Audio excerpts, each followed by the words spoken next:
Conversa de Classe, apresentado por Maíra Tangerino.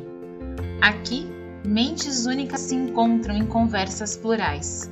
Sintonize-se para mergulhar em uma jornada única de aprendizado e descoberta. Olá, pessoal! Que alegria recebê-las novamente aqui no Conversa de Classe. E vocês sabem, né? O nosso objetivo aqui é explorar temas que são essenciais na educação. E hoje nós estamos com um tema incrível. A gente vai falar um pouquinho sobre inclusão, mas mais especificamente sobre alfabetização inclusiva. E eu tenho a alegria de receber uma pessoa hoje aqui no programa que a gente já se conhece faz tempo, né? Não é de hoje aí que a gente se conhece. E, pessoal, eu já vou começar dando uma dica para vocês, viu? Sigam a nossa convidada de hoje, daqui a pouquinho vocês vão ver quem é, tá? Sigam ela nas redes, porque ela sempre está disparando dicas, sempre está fazendo reflexões que são bastante pertinentes, principalmente no universo da inclusão. Ela vai guiar a nossa conversa de hoje e eu tenho a honra de ter a presença da professora Edilane Geres aqui, que ela é especialista em pedagogia, psicopedagogia e alfabetização inclusiva. E todo mundo já sabe, né? A gente já começa aqui perguntando, né? Edilane, como pedagoga e formadora de professores alfabetizadores, eu gostaria de saber se você pode compartilhar conosco algumas estratégias e práticas inclusivas que podem ser implementadas no processo de alfabetização para atender às necessidades de todos os alunos, independentemente de suas habilidades e características individuais. Professora Edilane Geres, muito bem-vinda à Conversa de Classe, é uma honra ter você por aqui. Olá, muito obrigada, o privilégio é meu, estou muito feliz, espero contribuir com todos que estão nos assistindo e acompanham aqui o Conversa de Classe. Bom, nós temos algumas coisas bem importantes para falar. Primeiro, que eu recebo muita pergunta, como que eu alfabetizo uma criança com deficiência, uma criança autista, uma criança com dificuldade ou transtorno de aprendizagem? Primeiro ponto para a gente pensar é que a alfabetização ela é um processo único, ou seja, nós vamos ensinar a língua portuguesa. Diante disso, o que nós temos que adaptar ou reestruturar são estratégias pedagógicas. Então, pensando nisso, tem algumas coisas que servem para diversas estratégias para atender diversos alunos, diversas necessidades. Sabemos também que cada necessidade tem que ser avaliada, cada aluno tem a sua especificidade, nós não vamos ter as mesmas necessidades, mas, por exemplo, o lugar na sala de aula. Então, nós já sabemos que cuidar dessa proximidade com o professor, de pôr essa criança mais próxima do professor, já é uma estratégia aí inclusiva que nós temos que tomar esse cuidado. Uma outra questão é que nós não trabalhamos, principalmente no autismo, Maíra, é a questão do aprendizagem sem erro. Não sei se vocês já ouviram. Então, a gente não faz como na criança típica. Sabe aquela questão de ficar tentando até acertar? Nós vamos tentando. Então, é planejar as suas atividades para esse aluno de forma que tenha um roteiro, ou seja, eu faço um modelo, eu mostro como se faz, eu faço com ele e depois eu dou autonomia para ele fazer sozinho. E toda vez que tem o erro, nós fazemos todo esse procedimento novamente. Nós não deixamos essa criança tentar. Imagina uma criança com deficiência intelectual ou outra deficiência, ele fica tentando e a frustração vai ser muito grande e ele já precisa de um suporte. Uma outra estratégia que a gente poderia comentar seria realmente essas ferramentas de tarefas difíceis. Por exemplo, para uma criança típica, nós podemos ensinar, por exemplo, as 5 vogais de uma única vez, como letras do alfabeto. Mas para a criança neuroatípica, nós não fazemos isso. A estratégia é partir em pequenas partes. Então, por exemplo, no autismo, deficiência intelectual e Down, nós temos algumas estratégias. Eu vou ensinar as vogais para todo mundo? Eu vou. Eu começo pelas vogais? Sim, eu começo. Mas para essas crianças, eu não apresento 5 de uma única vez. Então, a gente vai apresentar 2 em pares, tem as específicas por causa da sonoridade do fonema. Então, partir as atividades em pequenas partes menores, isso também é uma estratégia pedagógica que tem que ser colocada em prática para os professores de alfabetização.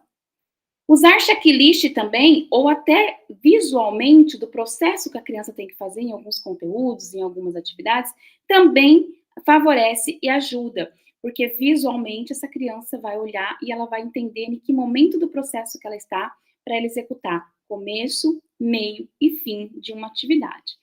Outras adaptações, que é mais simples, que todo mundo conhece, são estruturadas, com jogos, com materiais concretos, com materiais visuais estimulantes, né? Que dê essa visualidade para a criança, que dê esse estímulo mesmo de fazer o que está sendo proposto. Outra adaptação é a comanda, principalmente dislexia, a gente precisa cuidar disso, criança com TDAH, diminuir essa comanda. Então, por exemplo, sabe aquelas comandas que nós colocamos assim, observe a figura e depois faça isso, faça aquilo. Então, não, direto ao ponto.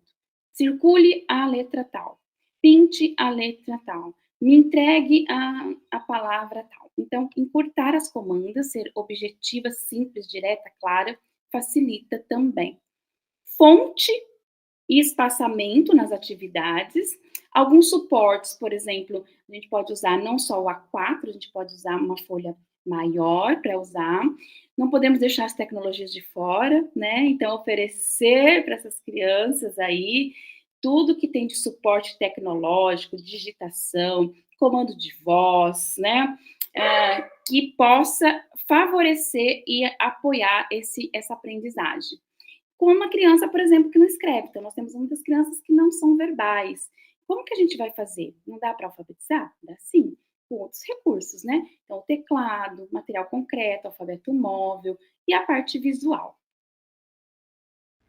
Professora Edilene, que aula, hein? E quero destacar aí, pessoal, que são dicas tão simples, né, professora, que a gente realmente pode adaptar para o dia a dia, né? Ninguém está falando aqui de uma adaptação que ela é muito estranha, né? Ou que ela é tão grande aí que não possa ser feita no cotidiano da sala de aula. Eu estava pensando aqui numa coisa muito bonita, né, que você falou, que cada aluno tem seu ritmo e estilo de aprendizagem, né? E isso não tem a ver só com quem tem alguma espécie de deficiência intelectual, isso na verdade tem a ver com todo mundo, né? Eu queria saber como que os educadores podem adaptar as abordagens de ensino para garantir que a alfabetização seja verdadeiramente inclusiva e atenda aí às diversas necessidades e capacidades dos estudantes. Isso é muito importante falar. Tem um mito e tem uma cultura de que cada criança tem seu tempo. Isso é muito errado. Isso tem acometido em anos de educação e alfabetização, as crianças que ficam aí à mercê do tempo. Então, nós somos adultos responsáveis por essa alfabetização, nós somos especialistas nos que nós estamos fazendo. Nós temos que ter conhecimento de que ter tipo de aprendizagem é algo e ter tempo para aprendizagem é outro totalmente diferente. A criança tem seu ritmo? Tem, mas nós temos que se basear e pautar, que nós temos marcos do desenvolvimento. E esse público de inclusão, qualquer deficiência, qualquer atraso, dificuldade que nós temos que estudar e olhar para os marcos do desenvolvimento. Então, mesmo que a criança tenha um ritmo, mesmo que a criança precise de uma estratégia diferenciada, ela tem um tipo de ensino ou visual, ela é mais visual, ela é mais auditiva, mais sinestésica, nós temos que olhar para os marcos de desenvolvimento. O que é isso? Pensando no desenvolvimento humano mesmo, nós temos algumas fases esperadas para a maioria do público. Então, tem que estar atento a isso e não deixar isso passar. Uma coisa que é muito comum, que nós ouvimos muito, é, por exemplo, o atraso de fala. É tão falado isso, né? Nem todo atraso de fala é autismo, a gente precisa investigar, né? Cuidado com isso. E nem sempre é aos 2 anos. Então, fica assim, meu filho já tem 2 anos e não fala.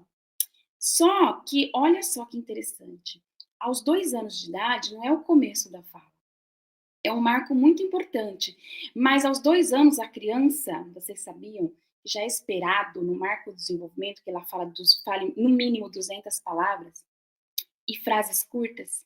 Então, quando a gente escuta assim, minha criança tem 2 anos e não fala, dá a impressão de que aquela fala simples, aquele balbucio, e não é isso, né?